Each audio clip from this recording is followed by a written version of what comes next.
Songbirds, it's Jackie and welcome back to my channel, or welcome if you are new. If you are looking for hope, health, and help, then look no further.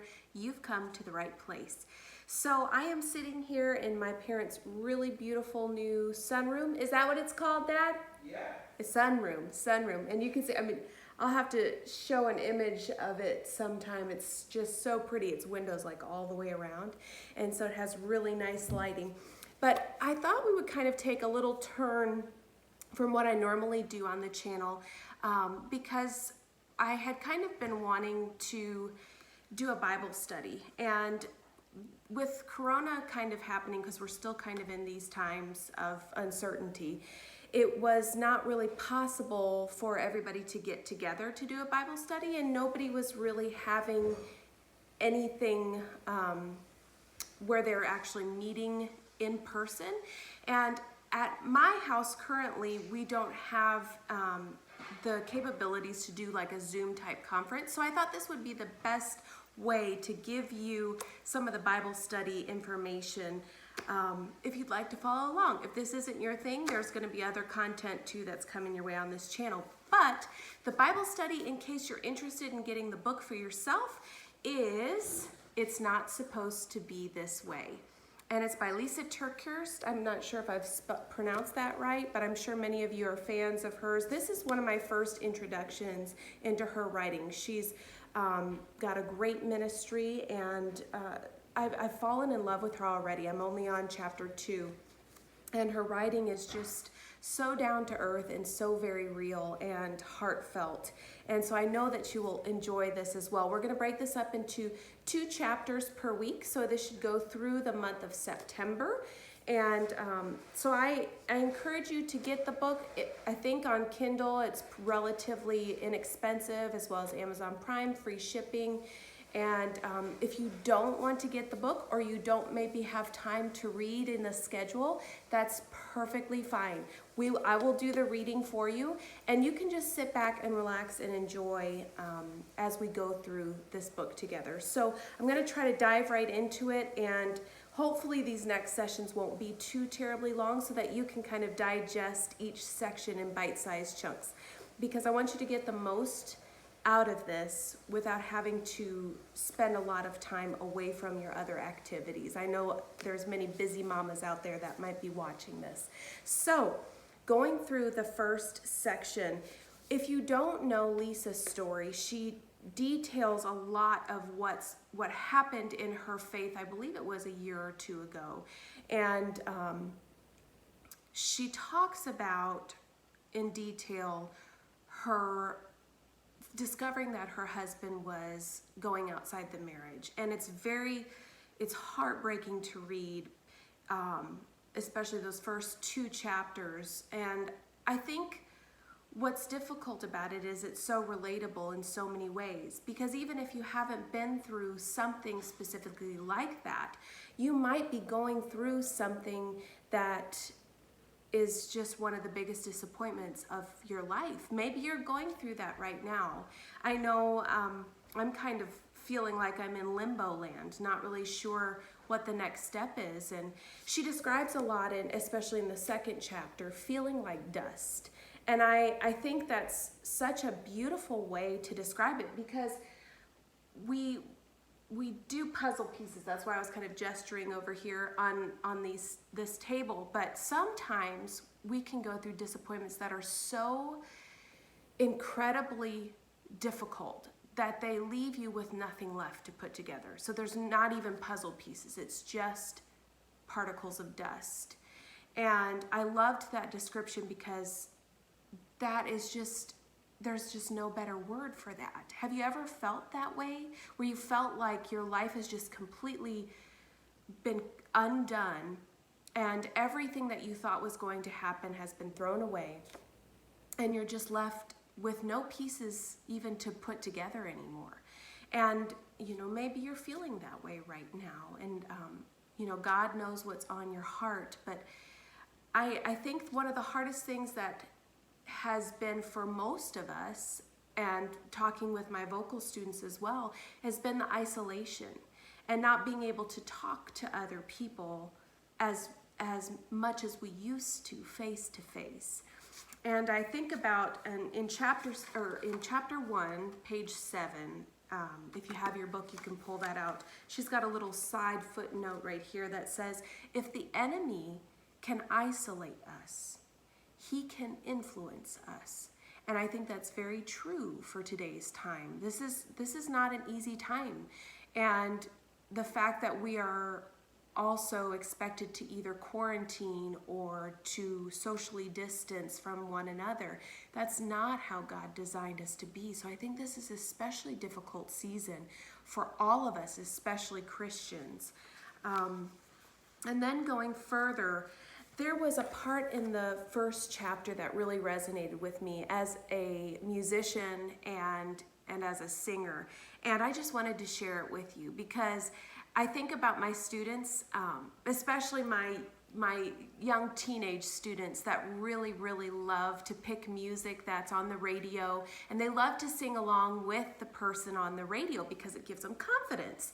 And I try really hard to kind of pull them away slowly over time from singing with that person because it can give them a false sense of confidence of who they really are and where their voice really and truly lies, their true voice, not a voice they hear on the radio, but to depend on themselves and the voice that's inside of them. And I think this is so true. Let me read this to you. We will get the words to the song wrong sometimes. We will go off key and off beat. We will go sharp and we will fall flat. But if God's symphony continues to play loud and strong as the ultimate soundtrack of our lives, we will sense how to get back on track. We will feel how to get back in rhythm, and we will hear how to get back in time. It's just like when we sing along in our cars with well-placed, well-produced music or songs. With that soundtrack blaring along with me, I sound amazing. But it's not because I'm suddenly a master musician. It's because the master musician is louder than me, guiding me, holding me in key and on beat. I wrestle well with the song because I'm not left on my own to hold it all together. And that's so, so true, especially in today's season. I'm going to keep referring to it because I think a lot of us are going through a difficult season right now. Maybe it's not an infidelity. Maybe it's the loss of a job. Maybe it's insecurity with not knowing what's going to happen with your finances. Maybe it's struggling with a relationship. There's so many things that you might be wrestling with right now. I think that's such a great word. So now I want you to remember these words. So what I'm going to do each week is I'm going to read certain sections from the book that have really resonated with me, and then we'll go through what to remember and what to reflect on. And I'm going to give you some Bible verses that you can check out yourself as well. And then we'll say prayers as well. You'll hear my kids coming in.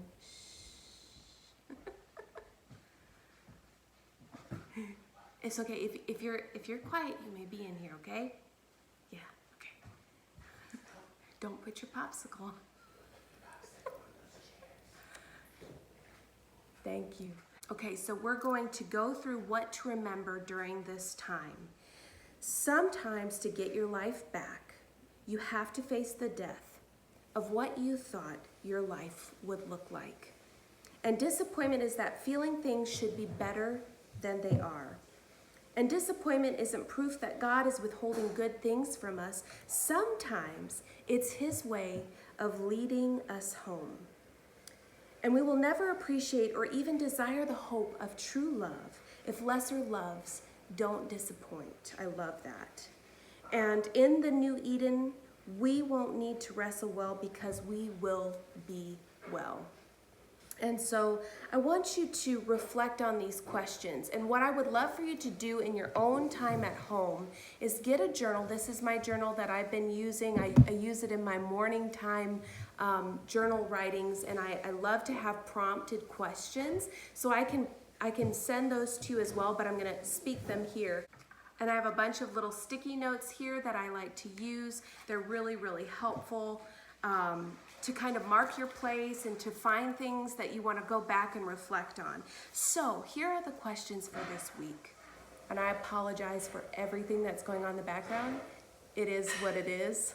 And next week it will be quieter, I promise. This is real life right now. So reflecting. So what disappointments are you currently facing? And you can write these down in your journal. Are there any long-standing untruths you've been believing about your disappointments?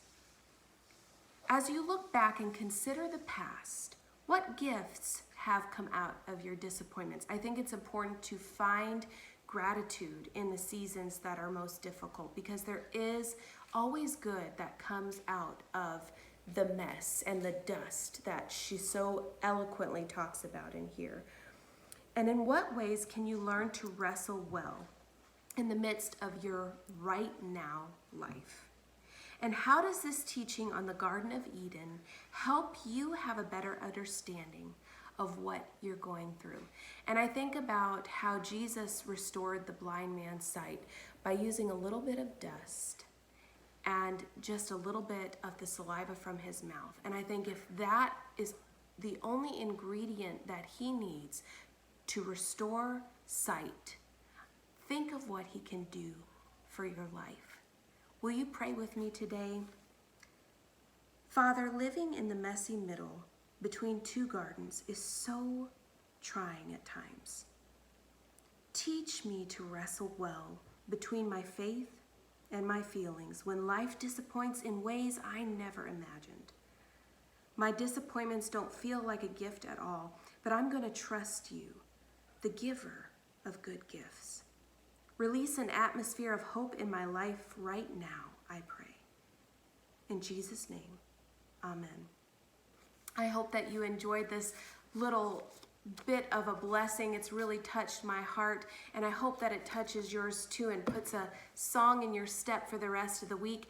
And feel free in the comment section below to comment and to write anything that you're working on right now or you're dealing with or that you would like to discuss more in detail. We'll have also a Facebook group that you can check out, and we'll have more open discussion there throughout the week. If you would like to join us there, you are more than welcome to. Don't forget to subscribe. You can just click that little red button that should be below, and that will help you to be notified every single time that we upload a video. And remember, no matter what side of the bed you woke up on this morning, you can always end your day on a high note. Bye, guys.